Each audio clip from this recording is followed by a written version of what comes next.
Hey guys, welcome back to another ArcheoX episode. Today's a special one because it is Jared's birthday. He is 58. No, yeah, there you go. Yeah, that's right. How old are you today? I'm 58. We'll stick with that. Okay. Thank you. He's 58 today. And he doesn't look a day over 63. There she is. Kidding. We're working on biohacking, right? Yes, we are. So there's no possible way you could be 63 or look 63, right? No. But I appreciate, the input. Do you feel older today? No. Do you feel any different today?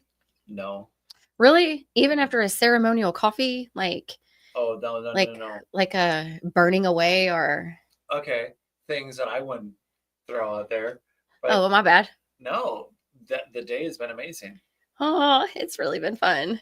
And yeah, I think some of it is like there's things to talk about. There's things to not. Yeah. Okay. Yeah. So full disclosure, we had a whole episode planned and pages and pages and pages of show notes. And then, so also full disclosure, on Wednesdays, we have this fun little tradition. Is this okay? Yeah. We have this fun little tradition and we go to this little pizza place / brewery and we have a couple of beers and we order this pizza. Okay. This place is in Tulsa. It's called Nothing's Left, right? Yeah. It's a brewery and it's on 6th Street. Something like that. Yeah. I feel like it's on 6th. Anyways, it's this wonderful brewery and there's this Airstream, which they're working on moving the pizza place into the building next to it. I am like hardcore promoting right now because this place is amazing. The beers are great. And also the pizza, they make this white pizza. Yeah. What's it called? The white pizza. I think so. It's called the white pizza. It's got ricotta and like 2 other cheeses. Yeah. And honey. Yeah, and like honey is drizzled in honey. That's really drizzled in honey. Oh my God. It's almost got basil on it this time. Oh wait, no, it has basil on it. Does it? No, it doesn't. Does it have green things on it? It's supposed to. I just thought about that. It was in the menu. Actually, yeah, we didn't get basil, did we? It's on the menu. I didn't see any green things on it. Huh. Yeah, I know it's on the menu to have basil on it. Oh. Huh. We didn't get it. I completely forgot why I was talking. Hey, Leak Project. You what? Bro, happy birthday. Yay! Hey, thanks, Rex. I know, right? It's such a special day. I'm so thankful that you were born because otherwise, what would I be doing with my time? Really, I don't know. What would you? No idea. That's a question I can't even begin to answer. I don't know. I mean, would I have ended up doing this anyways? You think? Sure. Really? You'd just be doing well. You'd be. I don't know. I mean, this was kind of like, this was your inspiration. Yeah, but it's evolved into something that we've done together, and that's the thing. It's that it's something new. Yeah. And what you'd be doing with if I wasn't here, you'd be doing something with something else. Well, no shit, Sherlock. Okay, so you're all about the observational points. I feel like that's an obvious one. I have a question though for you. Right now? Yeah. I mean, it's your birthday and all. So I feel like you're just going to be in the hot seat. Oh, okay. Well, I'm old, so go ahead. How old do you feel? What does your biological age feel like?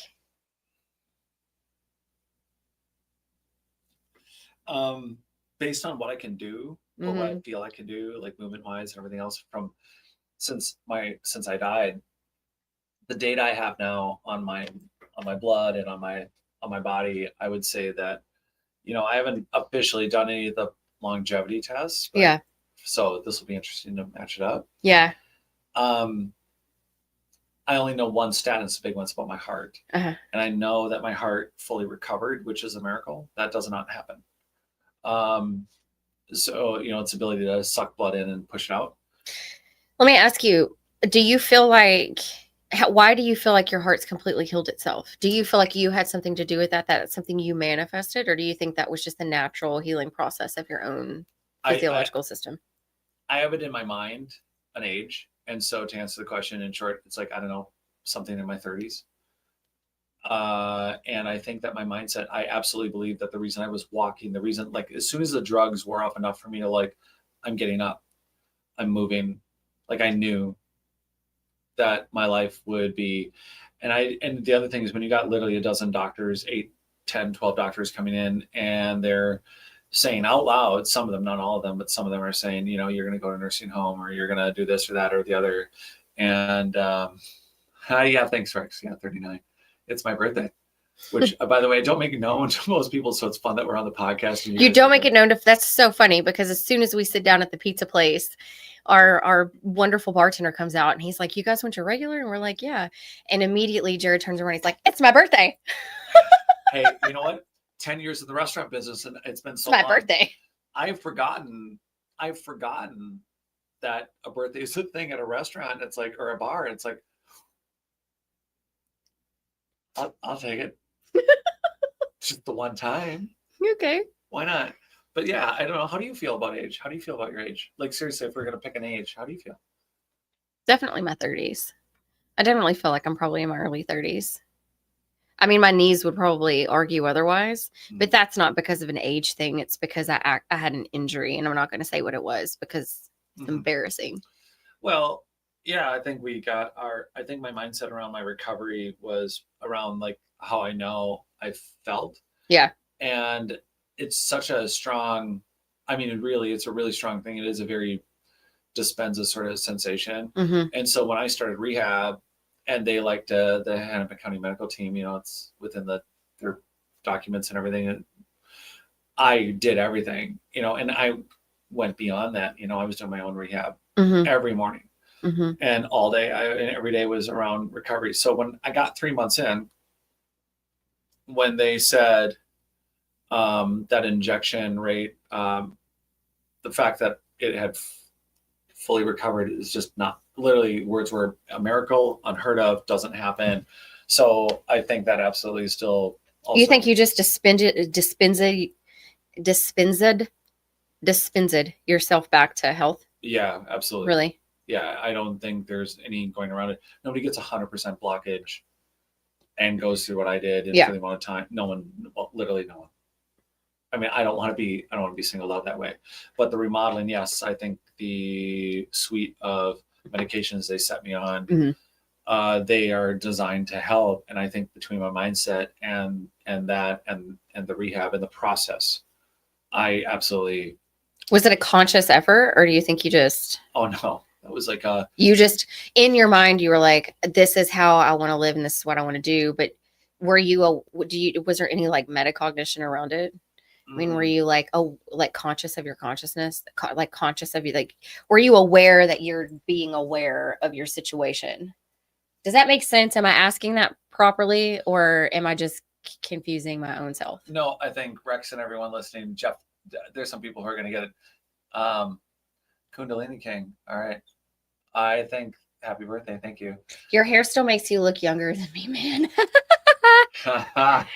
That's true. Hey, Jeff, also, typically when he's got a little more scruff right here, he looks older. And if he does a full beard, definitely old. I mean, not old. Oh, see? No. Look who says she wants me in a beard. Shit. Not old. You know what I mean? Oh, yeah, you want me to look old. No, like refined. No, not that you don't look, you know what? You like me. You like happy birthday. You like the beard as a look. I do. I like the beard as a look. I do. Right. Maybe not the full beard because I know you're not like big on the full beard, but you know, just like a little scruff. Yeah. Actually, I feel like makes you look a little bit younger. Look, I was already sold Don't look at me like that. I was already sold on it. You already said it'll change. So we'll all make a call on it, guys. And yeah. Hey, let's see next Wednesday. Yeah. Let's let it go. You know, let it go. I was full on shaving every day by the time I was 13. What's that like? Well, you know, one thing I've noticed about when you shave, sometimes you shave with like, you don't, you know, so I have known, you know, some men are like real particular about razors, you know, because they don't want to get all that burn and stuff. But you're just like pulling out like a plastic cheap ass like Bic from the dollar store, like the yellow ones. I mean, I actually haven't. Blue. They're blue, and you know they're blue. They're blue. They're blue, but you know, like every time I see it, it hurts me. It hurts me. So I know this because one of the reasons why I snuck in on him today to scare him. So I snuck in on him this morning and he was getting ready and he's in the bathroom and he shaved his face with a Bic razor. Yeah. No. And it's like, you know what? So just so you know, my whole face today, because it was so far gone, I used my Harry's. Not that I'm endorsing it, but I used the nice one. Oh, did I you? did. Oh, And then okay. what I'll do is I'll go around with the little one. The little one doesn't has such a small head on it that Uh-huh. it can get places the other one can't. I was thinking that's why he can't hear me knocking on the door, because he's like, he can't hear me over the ripping of the hair out of the face with that cheap razor. No joke. It's like all these guys want to have beards. They want to be men when they were Yeah. young. I'm full on shaving every day, and I'm wrecking blades in every 2 days. I would wreck a blade. And so I had good blades. I never used the disposables, but I will bust up, my beard will bust up a blade in 2 shaves. It's crazy thick. It's so full. Yeah. When you grow it out. Yeah. So what I'll do is I'm good with it either way, but shaving it down, it's a battle. And I had razor burn really bad. Mhm. One of the things I did to switch and get rid of that Mhm. is going to whatever soap I use. I don't use shaving cream. Oh, like the natural soap? I just use the soap. Yeah.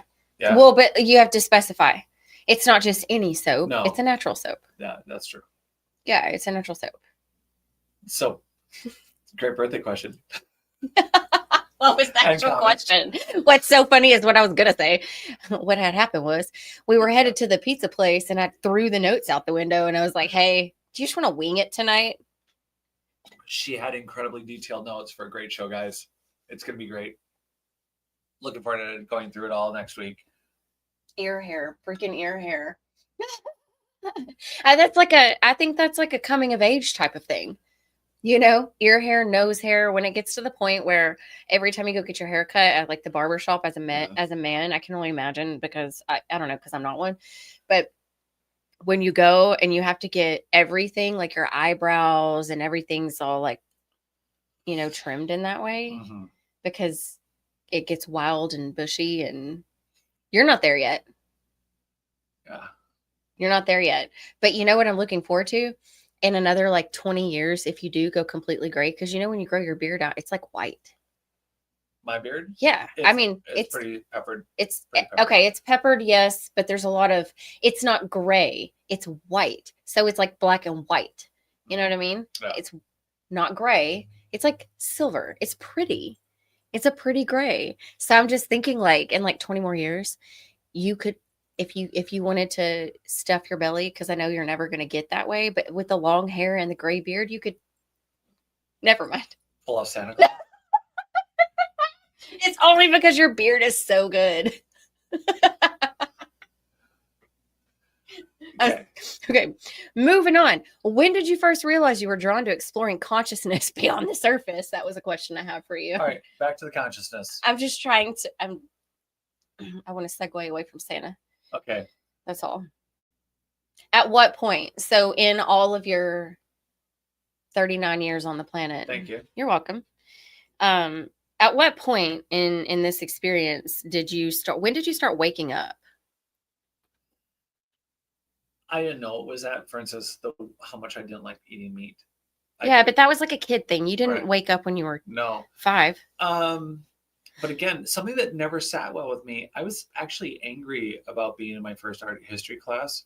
One, I'm like, when is art history and how is history art? Like, I didn't understand the class. Yeah. And I'm in the class and they're explaining explicitly all these things about ancient culture. I'm like, all this isn't, it just was screaming from my gut. This is not real. Yeah. You guys don't know. How do you know any of this? There's not enough information. And then, you know, you're looking at the Natural History Museum and growing up, again, even when I was young, I was like, cool dinosaur, but the displays of the cavemen, it just never felt right. Mm-hmm. It just felt fake. I know the feeling that you're talking about. We won't get into it on the show and I want you to stay where you're at, but I know what you're talking about. That feeling of like that dissonance inside you when you hear something and it hits you as like, this is not true. And the thing I'm actually going to bring Frank Lloyd Wright into this. And I would expect nothing less. There's something about when you're working in Victorian homes and simultaneously Frank Lloyd Wright is in his second phase, you know, arts and crafts exists and you're looking at these homes and how can I that was the other thing that was off for me when I was young and I could see it because I was in music and I'm watching people get these two places everyone was living from between Victorian and actual, again, Frank Lloyd Wright arts and crafts, and then you have Falling Waters in the 30s, and it's like the average post World War One home and what people were living in and how they were living was so. I just did not know that somewhere in the ether there had to be something wrong with the other thing was religion. I'm questioning different things at different ages, at different things. I'm waking up about different things. So it's like, hey, these things, and that when they keep drilling, it's like, well, don't ask questions. Mm-hmm. Well, stop asking questions, Mm-hmm. or have this and that. And I'm like, well, wait, that just makes me drill further. So then you start opening up to, okay, wait, all the faith systems are ideologically are similar, but they're not all wrong. So what's the only other solution in my mind is that everyone's grabbing a piece of something. Mm-hmm. And so what my mind was open to was there's something bigger. And what my mind was open to on, if it's not cavemen, then it's, what is he saying? I grew up in St. I've Louis. been in a right home. It feels so natural. Yeah. And I think there's something into what Frank Lloyd Wright tapped into about the way humans function on their brain entrainment levels and on their consciousness levels. And so these downloads to me indicated there's something more to our story. Mm-hmm. Physical abilities, Edwin Checkley and Wim Hof now, and Edwin in the 1800s. It's like, okay, there's something that we keep firing up the ambers of how conscious we were or were connected to. It was all there. So all these pieces I'm being aware of, but I couldn't pull them together into an ideology or philosophy. So when you say wake up, it's like, okay, I couldn't speak all of it to you by the time I was, I can't pick a date and a time. I think by the time I decided to write about it, I'd been so far up the, by the time I was compelled to write about it was because I was so terrified that we were just not knowing who we really are. I was like, oh my gosh, I really got to talk about 15 years. Mm-hmm. Like 15 years ago, or you were 15 years old? Again, I think because of the pieces are so big, religion, belief systems are so big, math, quantum mechanics, or cult of moving particles. Mm-hmm. Each one of those are leaps. Mm-hmm. So I can tell you I read Schrodinger and I was figuring all that out when I was 17, 19. I can tell you that music. So what you're saying is basically it's been an evolution. There was not like a point, or it's been a gradual awakening for basically your entire adult life. Yeah. And then collectively, how does it all come together? I can't tell you that, I have this, there's more pieces. Well, I don't think that we have it all. I don't think that, you know what? No, this wasn't you. I was talking to someone else the other day about the process of waking up. And, we were talking about, on the show, I think it was last week, maybe we were talking about Plato's Cave. Maybe was that on the show? Yep. Yeah. So last week we were talking about Plato's Cave, and I think that the process of awakening, there's like different, phases where you have people that, are sitting like chained in the cave, right? So we've got are chained in the cave that have the fire behind them. They can't see the fire. They can only see the shadows. They don't see what's causing it. They don't see any of that, right? And then you get the prisoner that breaks loose and steps out of the cave or can turn around and see the fire. And then it's like, oh my God, this is where the shadows are. They're not real. So it's like the first layer of illusion, right? So the first layer of illusion is the fire casting the shadows on the wall of the cave. And then he realizes that they're not real and the fire's doing it. And then he moves out of the cave and into the sun. And you know what I mean? And so I think that there are, and I think this conversation just happened like a day or two ago, but I think that there are like different, I want to say like compartments of awakening. It's like you've completely exited the cave and you're standing in the sun, but maybe you have your back to the mountains and you're looking at the ocean, and you haven't turned to look at the mountains yet, So I think maybe there's like phases or I don't want to say levels, because I don't know that it's like one's bigger, more higher up than another, but I think that maybe it's like just doors, like you're walking down a hallway of awakening. And then when you're ready for this next compartment to open, or this next door to open this next door of awakening to open, where you can like grasp more concepts, see more things, dig a little deeper here. You know what I mean? So I think it may be different. And so I think that that's kind of the process of awakening through our life. I think it's a process of moving from, chained with your back to the fire to, stepping fully into the light and seeing everything that is, you know? Yeah, I don't think and it being always a process, it's not going to be something that you're going to know. I don't think there's a demark. I think for some people there's a demark. There's just a one day I was doing all these things this one way. Yeah. There's definitely those people. I just didn't have that feeling. Did you say demark? Yeah, there's a demark, a location, a timeline that you can say at this point. Why do we call it a demark? I've just never heard that. I don't know, demarcation. Oh, okay. So I just figured that there's just some people who they have that revelation and they have that, holy crap, red pill, blue pill, they figure it out. Yeah. In that exact moment. Yeah. They're doing accounting. The next minute, it's like, you have Whoa. 2 options. Yeah. 2 pills. Pick one. With their pills. God, that's so destabilizing. Don't you think that waking up in that way? Because there have been like periods of my own that have been really destabilizing. Yeah, you mean like how do you mean? Oh God. Just when you start seeing things for the first time, but you don't actually know what it is that you're seeing or feeling, and things don't make sense, but you're feeling something inside you like stir, but you don't know what it is. And I don't know, there was a period of time where I would say probably, I don't know, 6 months to a year, where maybe even longer than that. I mean, maybe a year, where it was just everything was affected. My diet, my sleep, everything was affected. Everything was changing in me, and I didn't know what it was. Like, I didn't know what was happening. I couldn't explain it. I couldn't put my finger on it. I felt weird. Like, physically, I felt weird. Mentally, I felt weird. I felt weird inside. Things just didn't make sense. Food tasted horrible. Like I said, I couldn't sleep. And then I got in this cycle of, it was just unhealthy, until I finally figured out that I had to step into the light. I needed to change my diet. There were certain things about, I changed my life basically. I think plant medicine had a big role to play in the pace at which I woke up, because I think it started for me in 2013. It was a gradual thing. And then in 2023, I sat with Aya for the first time. And that kind of catapulted me into like, oh, but the reason why I went and sat with Aya was because I was having these feelings. I was trying to figure things out. Something didn't feel right. And I didn't know how. Even talking about it now, I don't know how to describe it. I can't put my fingers on the way that I felt, but it was uncomfortable on every level of being uncomfortable. Emotionally, mentally, spiritually, physically, everything was uncomfortable. And every part of my life was affected.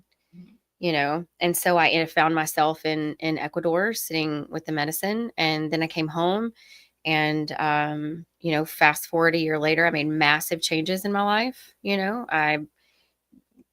After an 18-year marriage, that's now over, and like just a lot of huge, massive changes that I've made because I see things differently. I see myself differently. I see reality differently. I left my job, dove into this thing full time. Like, everybody thinks, or a lot of people probably have thought that my cheese has completely slipped off the cracker, but I've never felt more sure of where I'm at and what I'm doing. Yeah. And that in itself, I mean, if we even call it waking up or not, there's some people who never achieve that. Right. At all. Yeah. And I think oftentimes it's labeled like a midlife crisis. I feel like that's the way to get people back into the fray. Right. Like are you thinking you're just having a crisis? It's just a midlife crisis. Oh. Here, take this pill. Get right back to your 10 hours a day, 8 hours a day. Yeah. I think go back to sleep fast.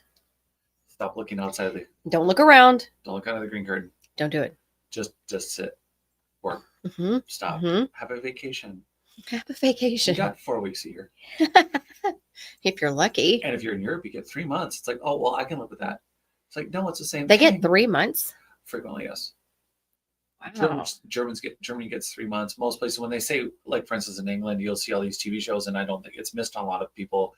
They're like, oh, I'm going on holiday. And I always thought that just meant like Christmas.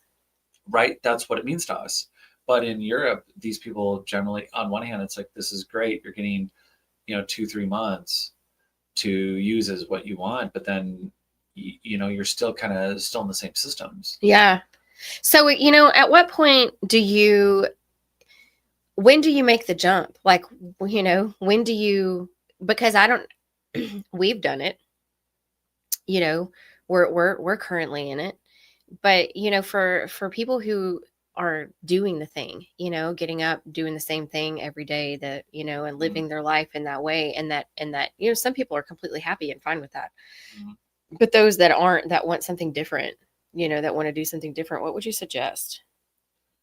That's a tough one, because if you're not ready, it always sounds like you're telling someone what to do. Yeah. Every time. It sounds like you're telling them what to do. You're not ever going to be able to say to someone they might have an instinct for it, I think, or they might feel for it, or they might get it to a point. But part of the step is getting it.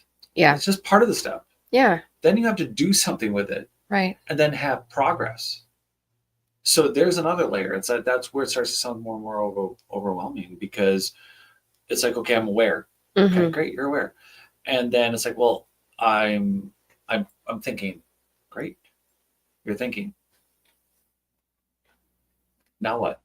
What are you doing with your life? What are you doing? It's like you're getting on board. This is a good thing. Getting on board, getting that's a good thing. But, doing it specifically because it's like, okay, I'm at the entry gate to Disney World. Now I bought a ticket, but now I'm in the door before I go in. Yeah. And it's like, how long are you going to spend there? And it's like, are we going to sit here together, or I'm going to go in, I'm going to go to Epcot Center, but I'm going to go counterclockwise because everyone's coming in going clockwise. Yeah. And that's the thing, is like, I think that's part of the trick is God, the idea of everybody can't get on to waking up. But then depending on where you're at, it's the hardest part is that whole thing about there's different layers of, don't you feel like there's different layers of don't drown, like, find a raft for yourself. You can't stop someone from drowning until you're not drowning. And the whole fix your own oxygen mask. Right. There's a reason why they tell you when you get on a plane, put this on first, put yours on first. Yeah. So you can't help other people if you can't breathe. So again, this is where it's like, it's not about anybody being better than anybody. It's just that there's a point where you're like, okay, I have the oxygen mask on. I'm on shore. So I'd like to come back out and get you. You look like you're treading water, and we can talk.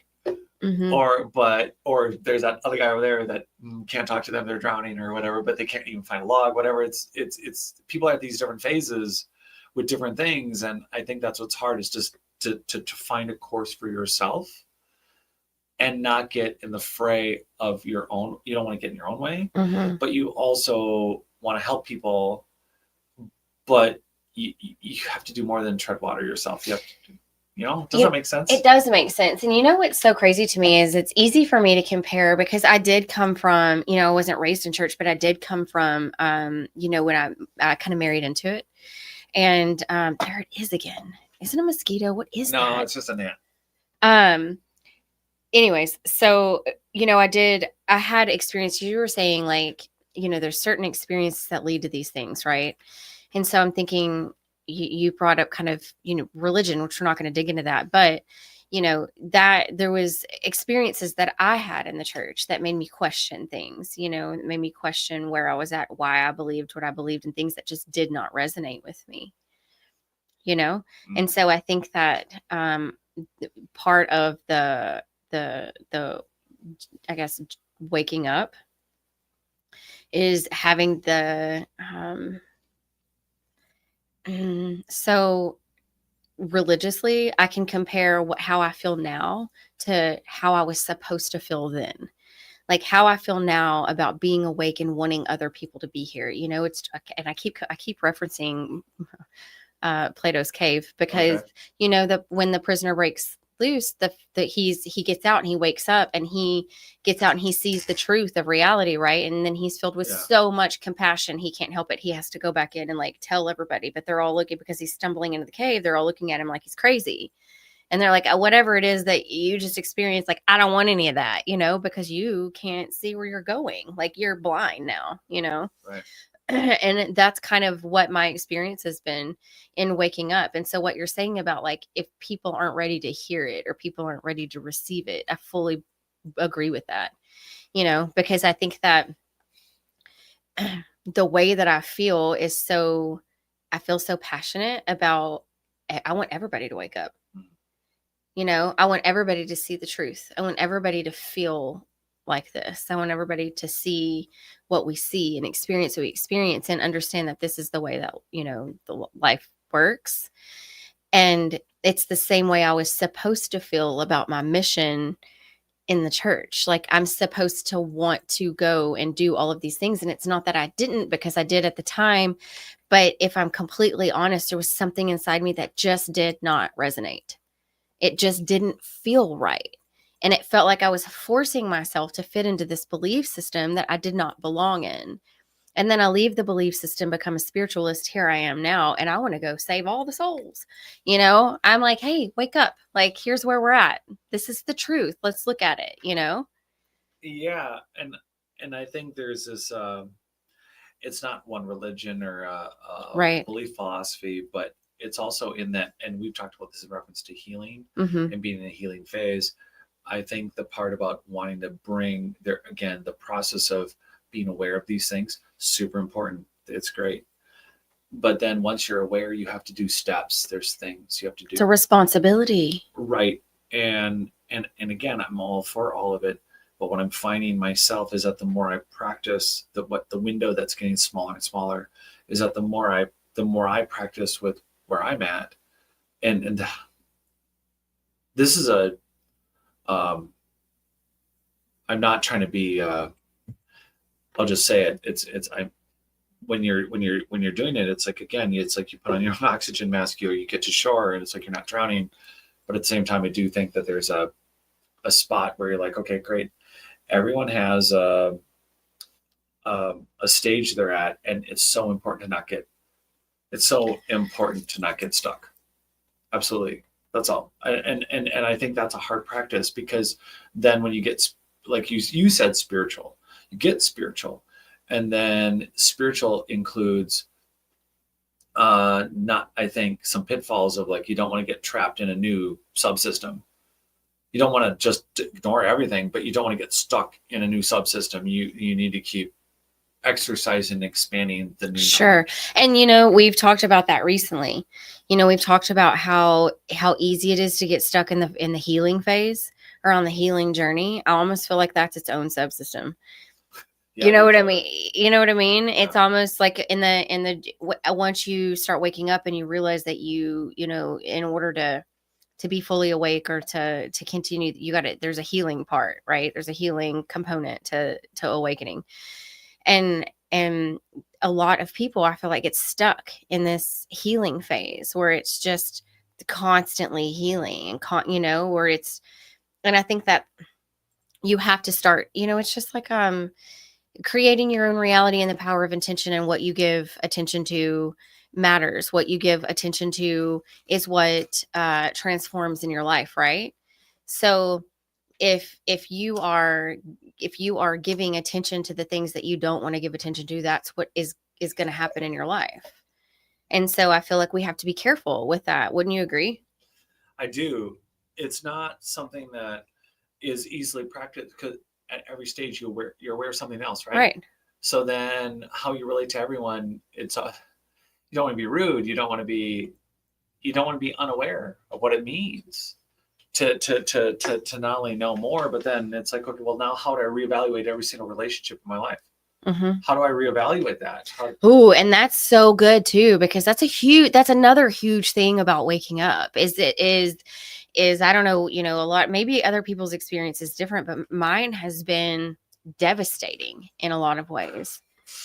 absolutely devastating. And I'm not trying to deter anybody from this or anything, because that's what it sounds like I'm doing, because it is also, it's so bittersweet. It's beautifully chaotic.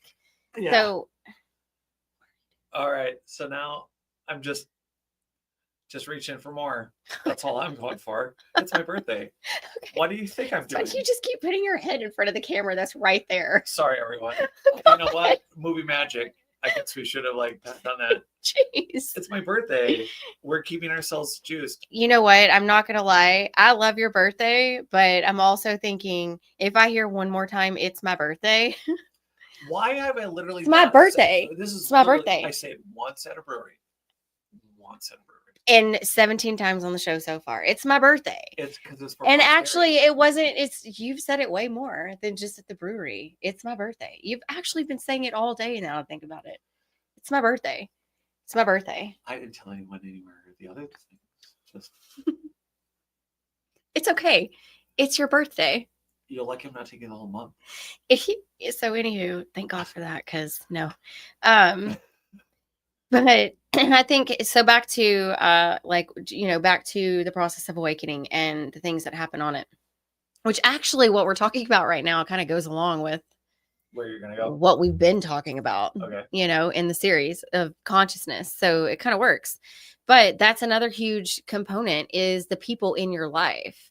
When you start waking up, that's the hardest part, is seeing people for who they are, is people that you've had in your life, for your entire life, or, most of your whatever. And you start seeing them, and your lenses are not rose colored anymore. And it's like, oh, ooh. And then you realize that they threaten your peace, and you have to do something with it. Right. And do you want to share any of that? Do you have any? Because what do you do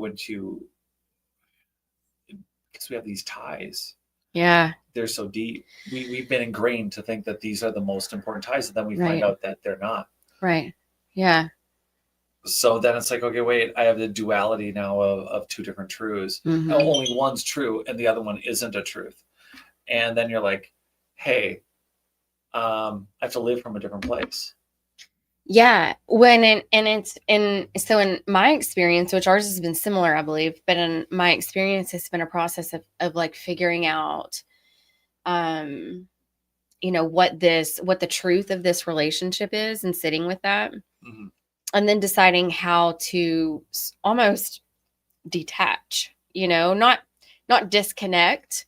Like, the love isn't any different or anything. The love isn't different, and it's not disconnected. It's just more detached from like emotional obligation or expectations. I just kind of feel like I love my family. I love, people in my life who I've sort of had to detach from. The love isn't any different. Mm-hmm. And I will always be there and show up in whatever way, that I'm needed. If there's a time that I need to show up, that I'll, will be there. But as far as intentionally surrounding myself with people who can't see me, where I'm putting myself in a position where I feel like I'm constantly misunderstood. Yeah. Or I can't speak freely without judgment or shame, or being, belittled or looked at like I'm crazy or called woo-woo or whatever.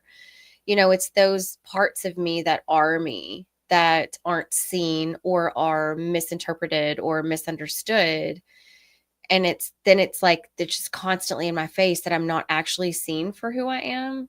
Yeah. And then there's that feeling that comes along with, well, this is my family, and they are supposed to love me, but they can't see me, and then when it gets to the point that it becomes hurtful, then you're really left with no choice.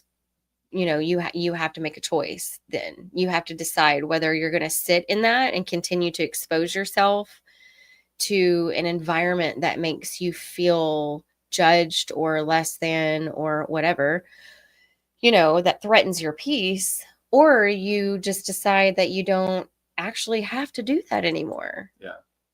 That you don't have to, you can love from a distance, that you can show up when it's necessary, but intentionally putting yourself in an environment that makes you uncomfortable or makes you feel misaligned or makes you feel defensive of yourself or protective of yourself or your peace in any way, then it's kind of like, I know what the outcome, I know what the byproduct of that like disturbance feels like. And I just avoid it at all cost, So when they say protect your peace, like that's one of the ways that I've protected my peace since waking up is detaching from things that threaten it. What is it done in the opposite? If I can ask you a question. Sure. Yeah. What has it done on the opposite end? What has it done to, what is it drawn you to?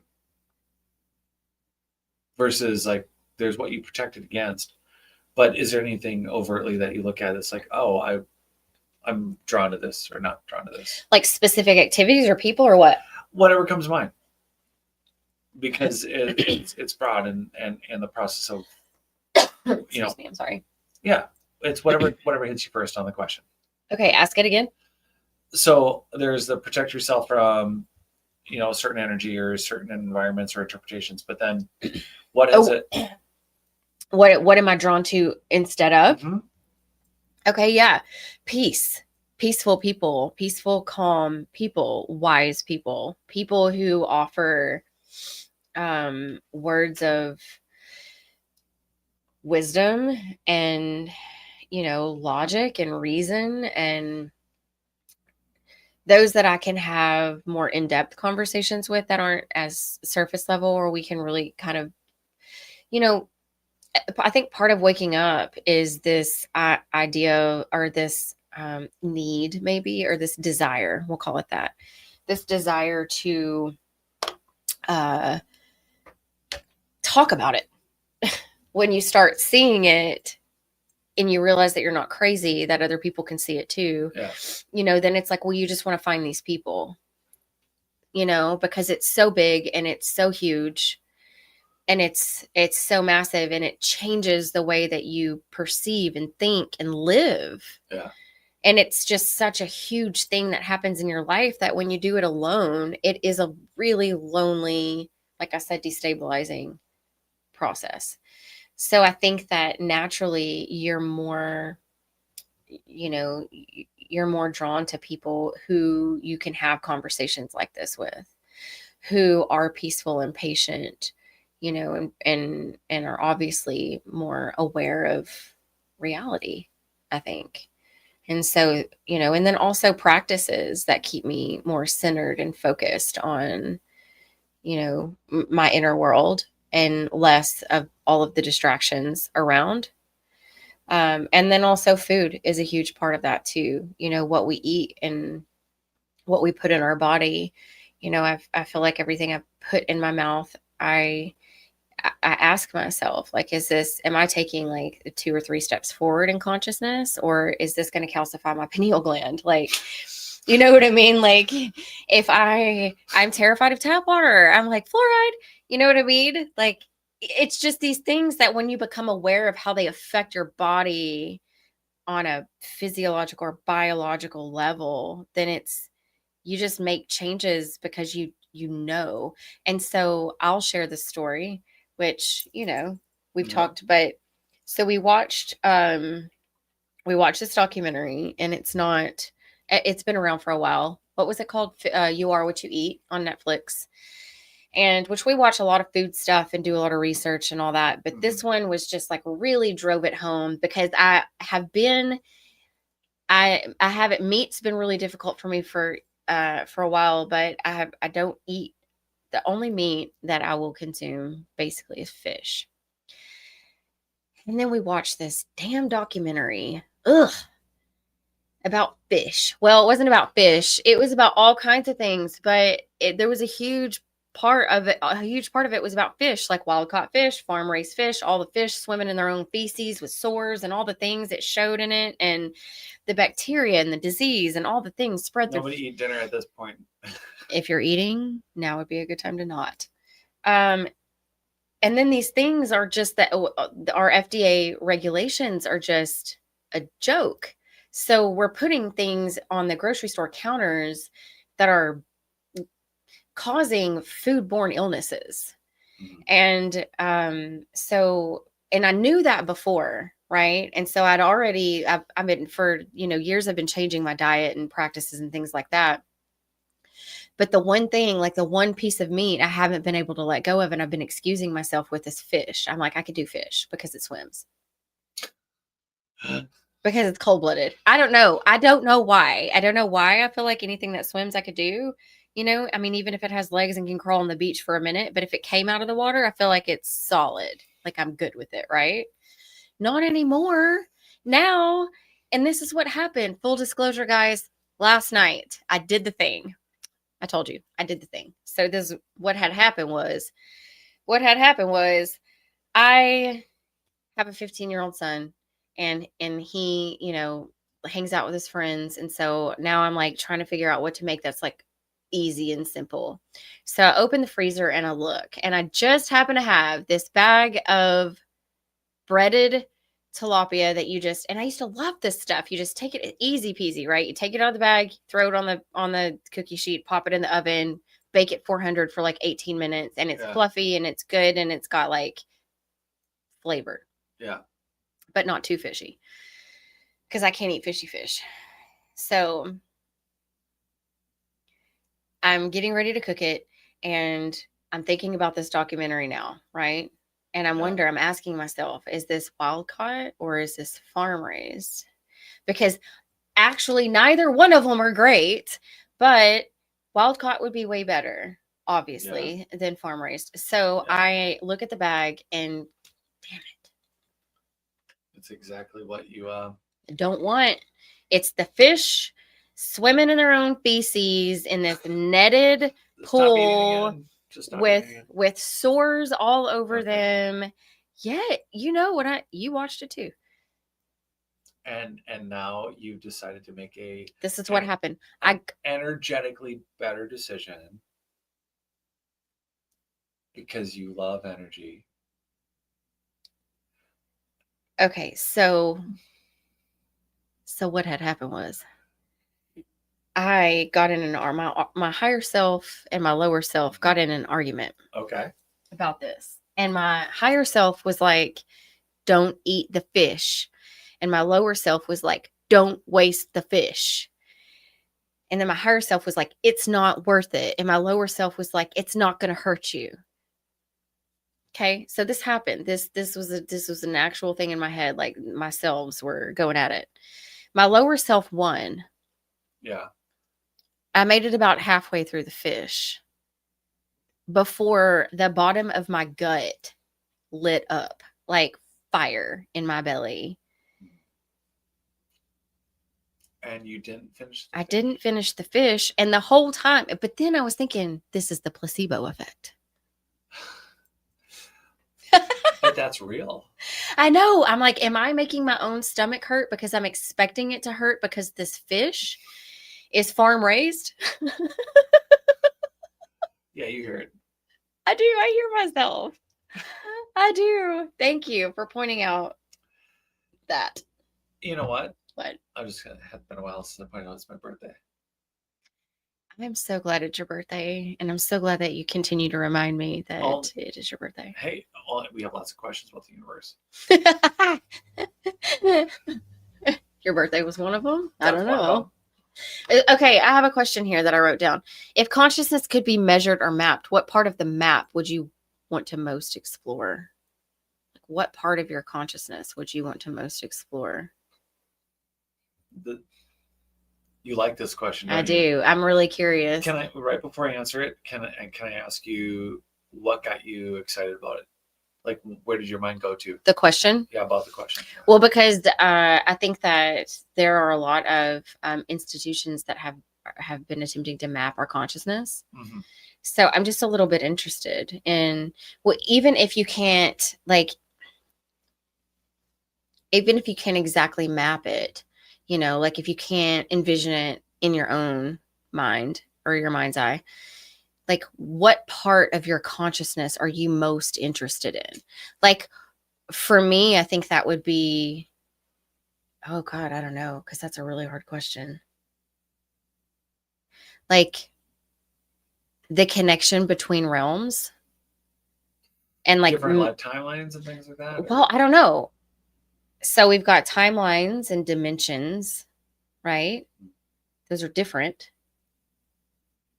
And then what about planes of existence, dimensions, and timelines? Okay.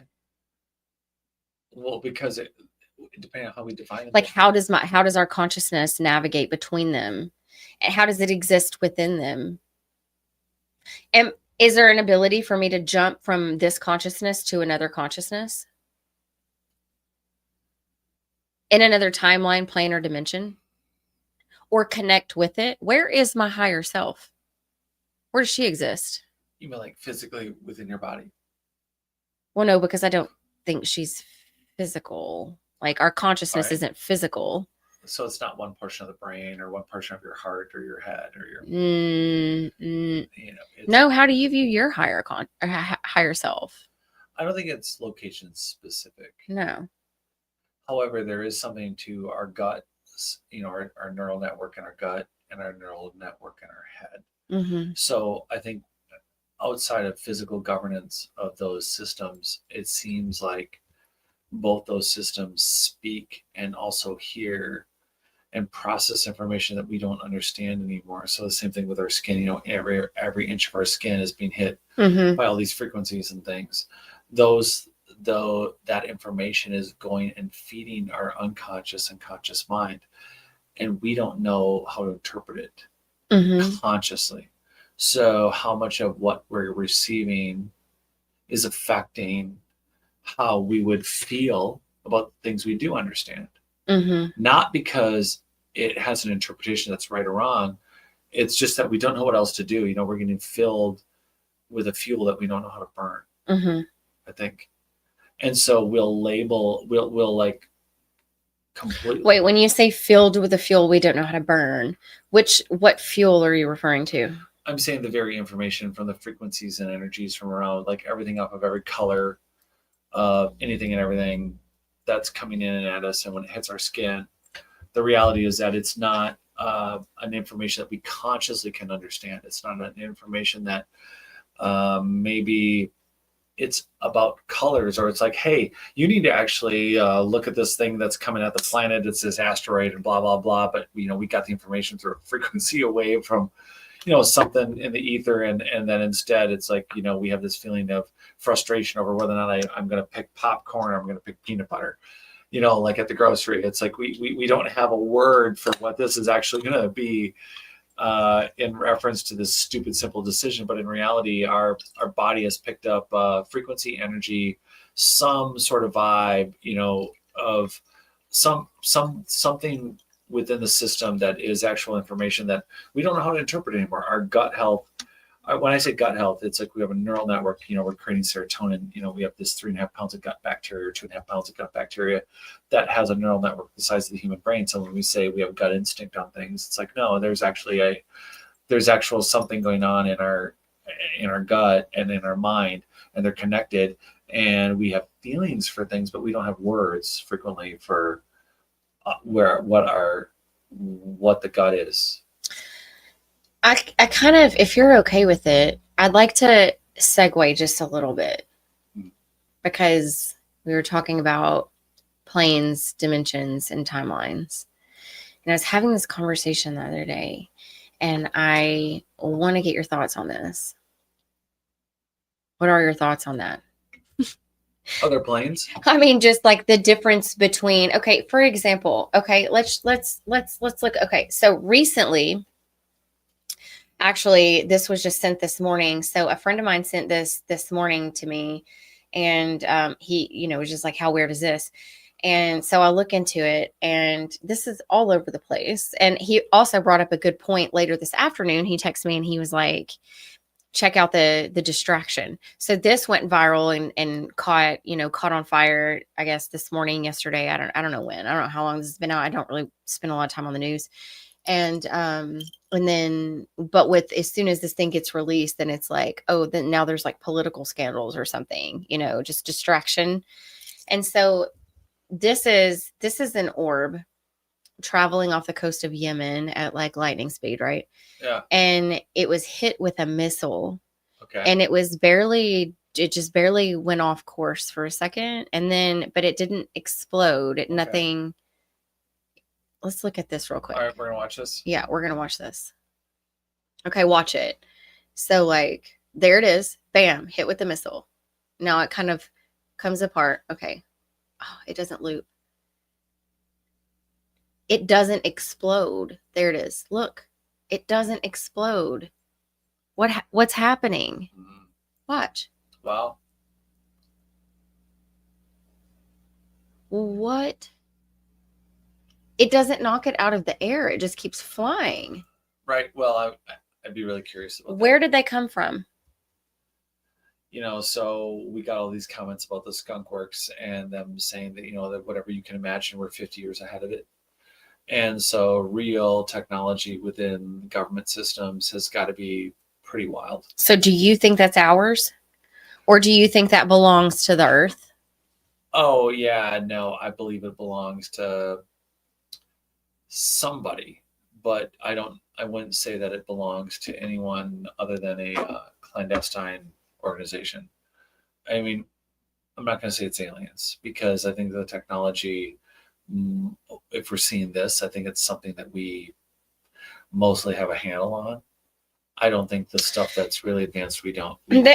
Then how do you explain all these whistleblowers, that are coming forward and saying these are not from our planet? So here's the hard thing. You and I both know that there's hundreds of millions of years of human history, and we're not getting into the why right now. Mm-hmm. It is very likely that humanity left this planet already, left the planet colonized based on the Mars at some point was habitable. Could we have been inhabiting both systems, or Titan, or the other moons, or something else? We could have left millions of years ago. We could have left this planet. And then there's, of course, aliens. So that means that the technologies we're watching, they could be either us, they could be alien, they could be both. But it's not about, hey, we have this metal. So a whistleblower comes forward and says, there's this metal of this spaceship. It's not from Earth. Okay. If we look up spintronics, which I know I quote all the time about quantum mechanics, but spintronics is also around material science. Material science is also around, for instance, our super thin laptops, our tiny cell phones, and what they can do. And the reality is that the technology to create those things are the same. Spintronics is the theoretical grabbing of a single electron and being able to do something with it, but also being able to take a hydrogen thing or being able to basically create the singularity, as Nir was discussing, nano manufacturing facilities that were between 50 and 87 atoms in size. So we already had that ability in 2008. We could do that. We could use really, really small, basically pull together any quantum app, anything you want. So if you want to create a material that looks alien, you want to create a metal that looks alien, that is, well, this metal is not from here. It would not take anything more than programming. But I'm not dismissing aliens. Okay, I want everyone to know that. Do you believe in aliens? It's not. It's a fact. There's others. The universe is huge. Just want to be clear here that you do, right? Yeah. There's aliens. I mean, there's like where there's no way we're the only human being or the only intelligent life form. That's just stupid. Mm-hmm. But we're so excited and we're so not thinking of the longevity of the human race and the epochs of civilization. Mm-hmm. I'm not saying that it's a bunch of abandoned human beings still on the planet that have advanced tech. I think some of that's true. But of the tech that we have or have seen, I think we'd be surprised to find that it could be humans that have left the planet. They're still in our periphery. They're still orbiting. This is a home base. And the proof in being a particular metal is basically, in short, the material being not, in quotes, not of this planet is not a fair statement. If you're dealing with people who have quantum technology, they're going to be able to create materials out of atoms and atoms to make structures that are not mined and are not, in quotes, local minerals. If you just put any atom together, you can make anything you want. So if they have a metal off the side of a spaceship, or they have a spaceship and they say this metal's not from Earth, what you're saying is it's not atomically structured by anything that we know is natural or melted out of a rock to make a metal, to make a something. So yeah, I don't see that as a an argument. It's not about dismissing aliens. It's just that it's like, oh wait, we have the ability to grab an atom and make a strong structure. Mm-hmm. And that's all I'm saying is that, and everyone misses the boat on that. And no one brings that up. They're like, well, this is alien. And again, it's not that it can't be, but we're not. You're just offering a different theory, like a different possibility. And it doesn't mean that there's not aliens. I'm not trying to say that's the one thing I'm saying, but no one considers how advanced the way that these things are flying, the way that they're going. They're like, well, it's got to be alien. It's like, no, it has to be someone who understands gravitational forces and magnetism, understand how to build atomically, subatomically. They have to know how to do that. And that requires a level of science that doesn't include what we've seen. Mm-hmm. And so just jumping to saying that is an alien. What do you think? Is an alien ship? Yeah. I mean, I 100% think that what you're saying could be absolutely true. You know, that maybe it's ours or, you know, another clandestine organization is definitely possible. I'm not saying it's not. And I just think that, like, what is the benefit of, because we're not the only country that the United States is the only country that's recovered alien spacecraft. So we don't know. Again, there is a possibility of aliens, but if there is any kind of advanced human technology, so there's the militaries, and we think, oh, secret. Oh, so on one level, there's secret space or military programs, right? So we think of all the countries we can see on the map and go, okay, they have a secret organization. Then there's clandestine organizations, and then there's aliens. And then there's also the possibility of advanced humans, right? That are just that they've always been here. So the technology origin of these craft that we're seeing, we don't know if it's any of the above items or something different, right? Right. So that's all I'm saying, is that I want to be open to the fact that it's not about saying that this is from anywhere else. That's not the issue. The issue is we have to grab the technology, we have to look at the technology, and then on a good day, apparently it's publicly discussed. Well, you know, we did the material science and it's made out of this metal. Of course. Yeah. So the original question though is, so let's just assume that it's alien. Let's just assume they're not from this planet. Okay. Where did they come from? And how did they get here? I mean, clearly in a spacecraft, they're flying it. But how did they get here? Where did they come from? So there's the I'm going to knock it out, the dimensional one. Okay. There's dimensional. Okay. But then there's just, the only other option is that I like to look at the map of the solar system and the galaxies, our galaxy, and then look at how we rotate. And I'm like, okay, well, in the epoch of humanity, it's like if we have 3 billion years, now that is a marker for interstellar travel. So if we had overlapped, what I try to do is look at the predicted model of how the universe spins and decide, like, well, at this point, this section of stars and this section of stars were close together. What are you thinking? We're in the cave. We're in the cave. Astronomically? As a species, we're in the cave with our back to the fire. We're in the cave. What if we're in the cave? Just as a species on the planet, as you know, an average whole. We're in the cave. What if we're in the cave? What if the things that we're seeing on the planet, you know, these craft, and what if the all the strange phenomenon that we can't explain. Yeah. We can't explain it because we can't see the whole picture, because even though we are waking up, what You're right. if we're just waking up to the fire?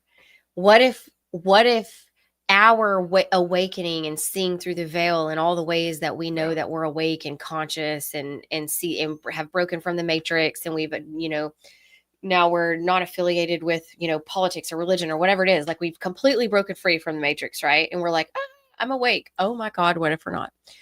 What if we are actually still in the cave, like as a species? Does that make, like, what if astronomically in the larger, broader aspect of the cosmos,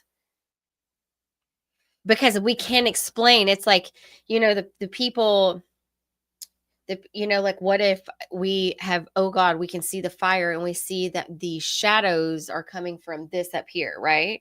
And so what if we've broken free and we can see that, we can see through the veil, which is like seeing that there's a fire, but we still can't put all the pieces together. We don't know what the shadows on the wall are. We haven't seen that. We definitely haven't seen the sunlight outside. But what if, like, this feels like this massive awakening for us as a species on the planet, but what if it is just breaking free from the chains? Right. And then the question is whether or not we broke, who wouldn't want us to walk outside? What if, Who are the captors? right? And why are we not the next step? Or is it our own, Are we volitions? our own captors? Yeah, what if we've been in there for so long? What if we've been in there for so long we don't know? What if we did do it to ourselves? That's a theory that I've heard a lot lately. And I haven't until just, I don't know, the last couple of months. Yeah. The theory that this is like a prison for us. Like, this is like We did it to ourselves. yeah, we put ourselves here and we're just going to repeat this cycle. This is the limbo. It's a possibility. And Isn't everything a possibility, though? yeah, but this is one that makes us uncomfortable. Yeah. Really uncomfortable for a lot of reasons. And sad, angry, Mhm. mad. Mhm. Yeah, I think that's true. What's your idea on it, though? Like, what are your thoughts on that? Whether or not we're actually that. Yeah. Like, what if we imprisoned ourselves here? Can we break free from our own chains? I don't think either we did it to punish ourselves. There's a whole bunch of reasoning that leads up to us, I think, having an intent to want to pay for something or move through it. I don't think it's an endless punishment. If it's a punishment, it's a punishment where I think there was some intent. If we're capable of numbing our memories that badly and going where we've gone, then we must have, I believe we would have done it with the intent of wanting to repair and heal. I can't imagine we would just endlessly punish ourselves as an entire group of humanity for some transgression millions of years ago. That can't be real. That can't be reality. That can't. That's not it. That's not the answer. Right. I don't think that's a possibility. I don't think that's what happened. It doesn't feel right. Like, Earth is a prison. That doesn't feel right to me. It just doesn't. It sounds completely, in my gut, feels off. I know this sounds super. Maybe this is, I don't know. What this feels like is that we are here to evolve. We're here to raise the collective. We're here to do good. We're here to remember who we are. We're here to wake up. Does that have anything to do with my astrological signs? Oh, okay. Hold on a minute. Oh, wrong mouse. Okay. Long Island Bigfoot. So we're gonna read. So your signs. Okay. So you're a Virgo. Virgos are the sacred analysts.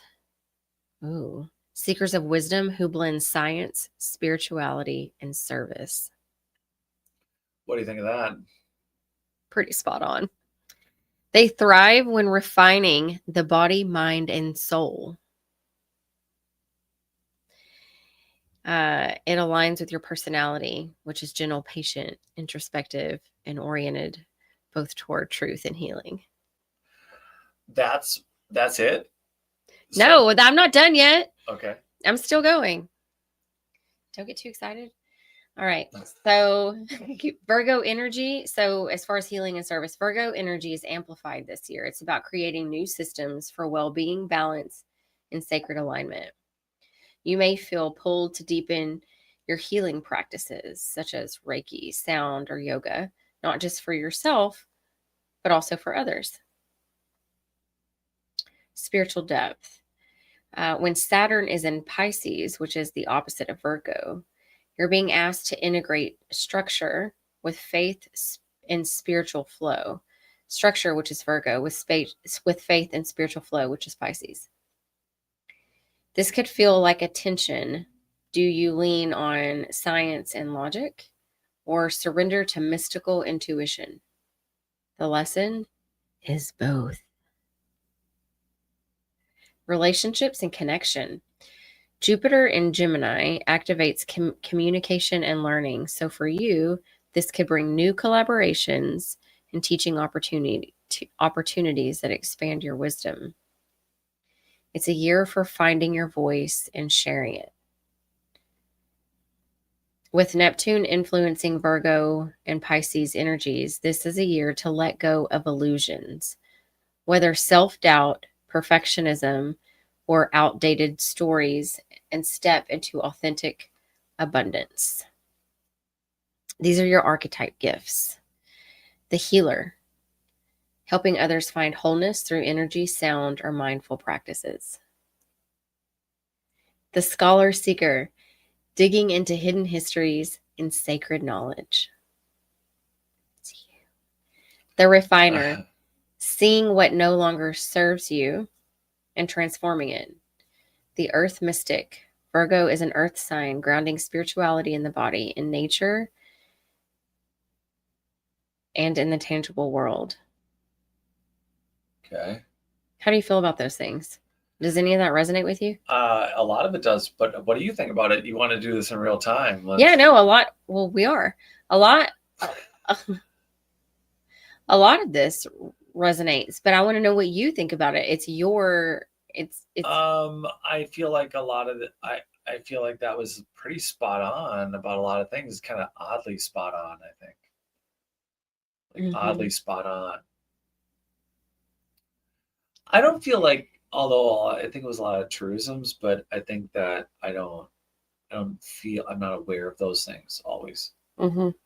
Do you see those things, or just like, how does that resonate with you? Yeah, I see these things. Let me go back up and start at the top.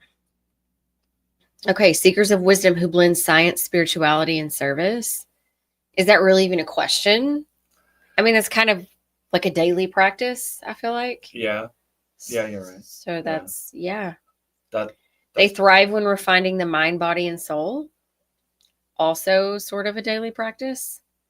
So there's that. Yep. I do work on that. Mm-hmm. Daily. Let's see. I don't know. Some of this stuff is like for you. You may feel pulled to deepen your healing practices.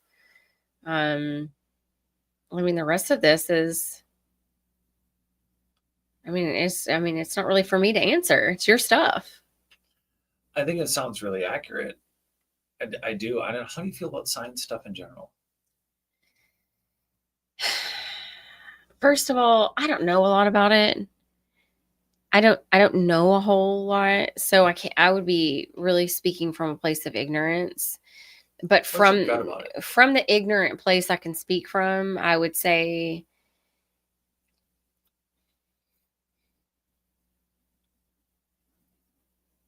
I can read a lot. I'm a Libra, and I can read, a lot of things that, that say I am what I am or should be or whatever. But I also know other Libras, and they're nothing like it. So it's like if I can know other Libras that are Libras, and I'm reading, you know, if I'm reading my chart and it feels like it resonates with me and I know another Libra and I'm just like, that's not that person, then I just have a hard time with that. There are people in my life that I've read about in this way. I'm thinking of some specifically in the forefront of my mind, and I'm just like, it is not that person. Like, that is the opposite of that person. So I don't know. I don't really know. And I don't understand it. I don't understand how astrology works. I don't know really a lot about how the signs line up and what that means for us. And I don't know. Well, same thing. I think that we're never in the same place in the whole universe. Right. So, relational to the planetary systems, we have some vibrations and frequencies that stay the same, but the entire planetary system is traveling through an infinite universe, and it's never in the same spot. So all the planets relative to each other maybe create some frequency or energy. And because we're close enough to these other planetary bodies and the sun, we have this, hey, there's this like truism to these facts around all these signs and all these things. But then it's like, okay, well then, so traveling through the infinite universe doesn't matter to the part of the energetic connection with, like, there's what's relative to the sign, what's relative to the how much the frequencies or the energies, anything that we know of, at least that's not interdimensionally like quirky quantum from another dimension. If everything's relational to the planets, then it's got to be okay. It's something, but it's got to be. I think we should take it not with a grain of salt. I think we should just be respectful of the fact that we're coming up with a belief system. Just I think is relative. There are people who swear up and down by it. There's a lot of thought and process around it, and the moons, the stars, and everything. So it's like I think it's all what everyone's observing. These are facts. So I'm very careful about. I'm not trying to say that it's not real or accurate or valid or it's paralleling some truths, right? But I think the reason they work are not the reasons we think. And I think that makes sense. But I think and I think the reason I'm saying like this, I'm not trying to be a stupid stickler about what it's fact or not. I'm trying to be. I don't want us to dangerously misinterpret. Yeah. So we have like in the world of gods or whatever, it's like we have these things where we're not. Everybody's got an agenda. All the things that we observe. Yeah. So no matter what we learn from any resource, we have to then apply it and feel it out ourselves from where we are. And so there you go. Astrology, cosmology, however the case is, it's like, again, okay, get it, from this buoy to Saturn, from the moon to Saturn or whatever, we have some measurable distances, but what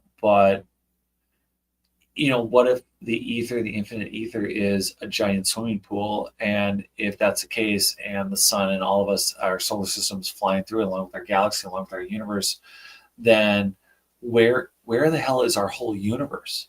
Does our universe go to speed different than? Well, see, we had this discussion. I remember sitting at like some gas station breakfast place in like some state somewhere else. I don't remember where we were, like Utah or something. I don't know.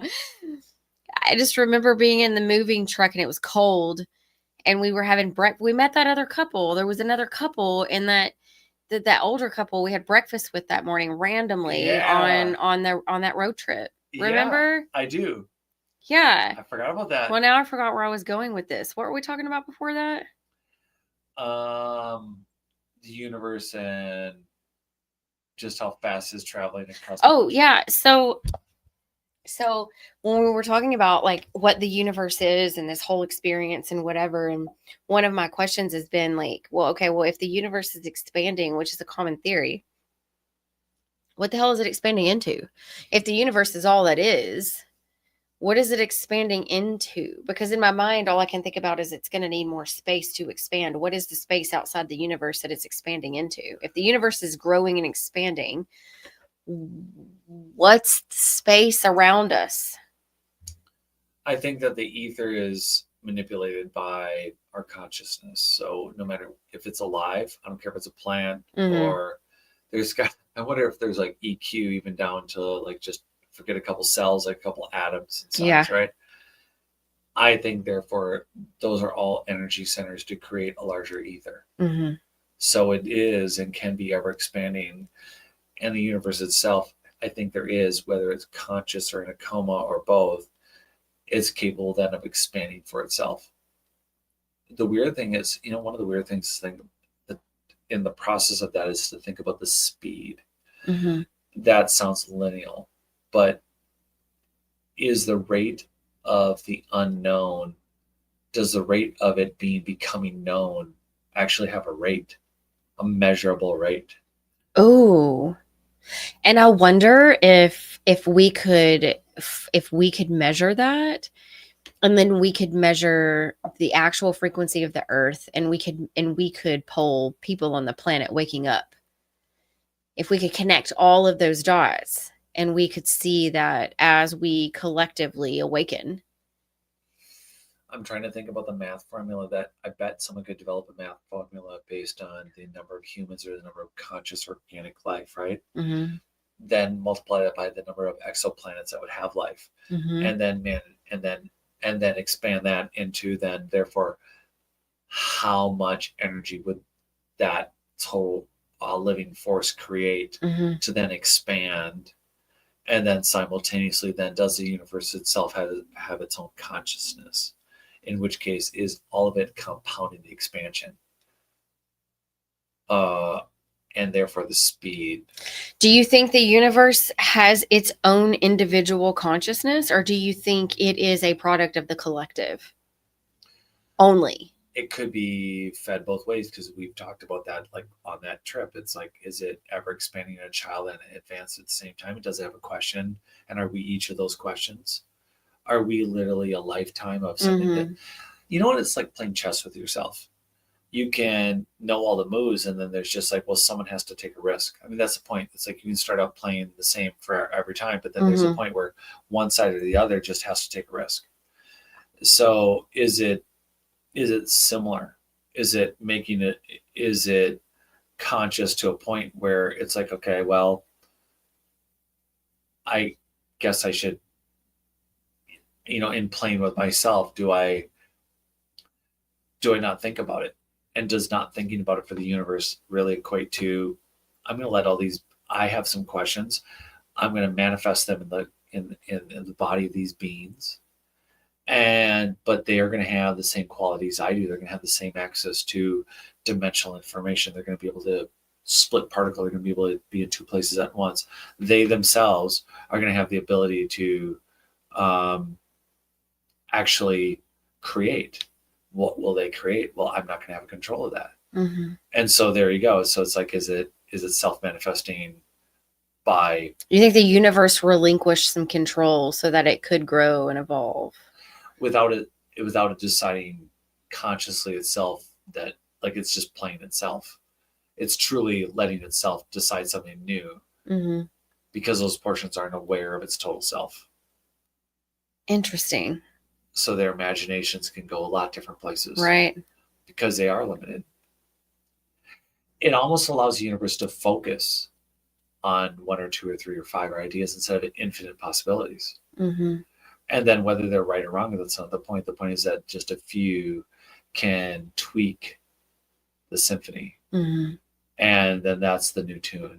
And do you think that's what we're doing? The ones of us that are waking up, those of us that are seeing the light, do you think that we are tuning the symphony?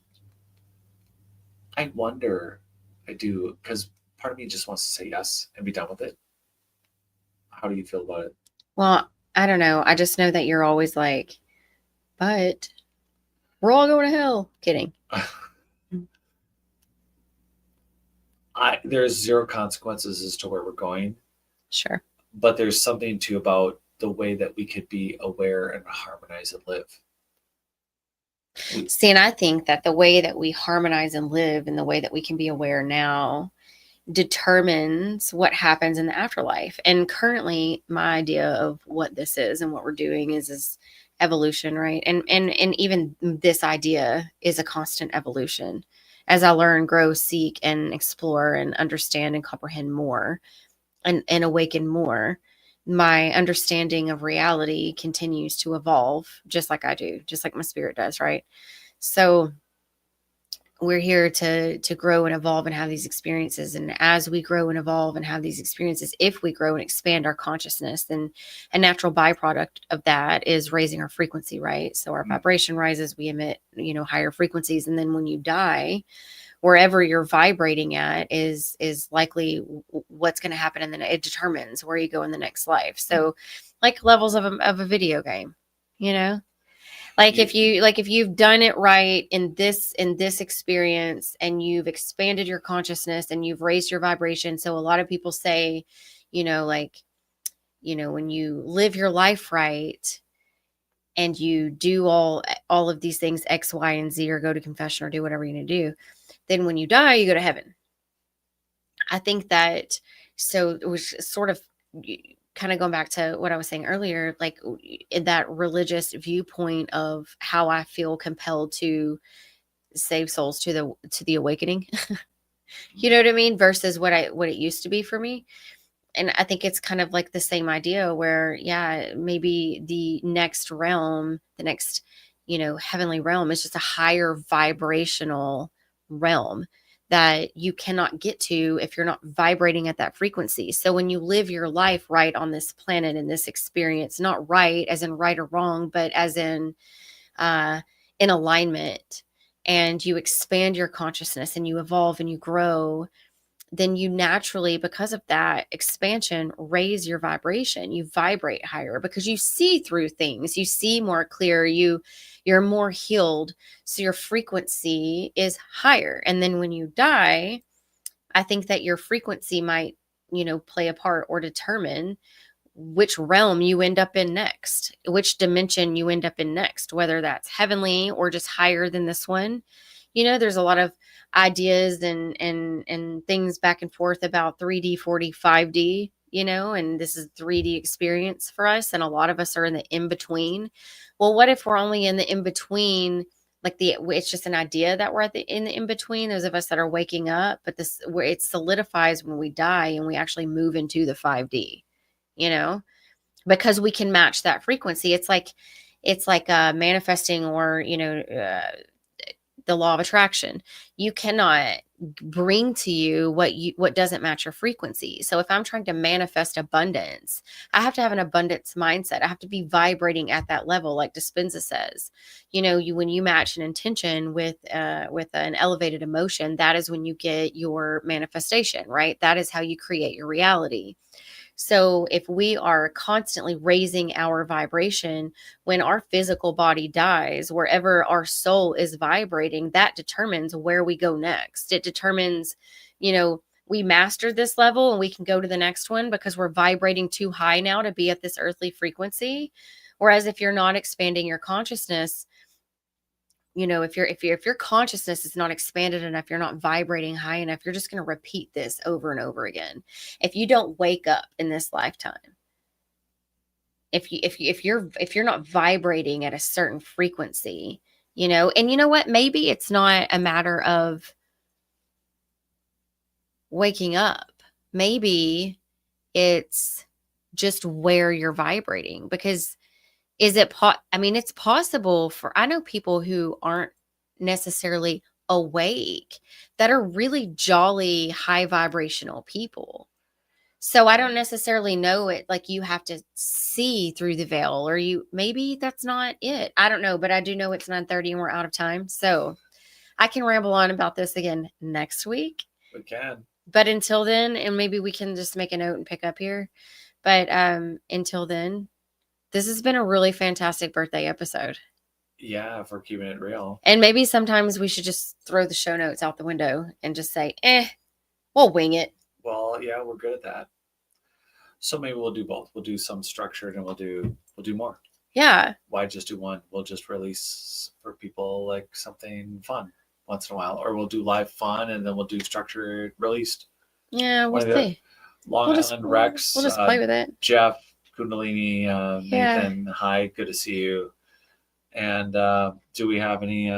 No, I don't think so. I think it's great. I appreciate everybody showing up, and Yeah. this was fun. And happy birthday. Thank you. Yeah. We'll see you next week, guys.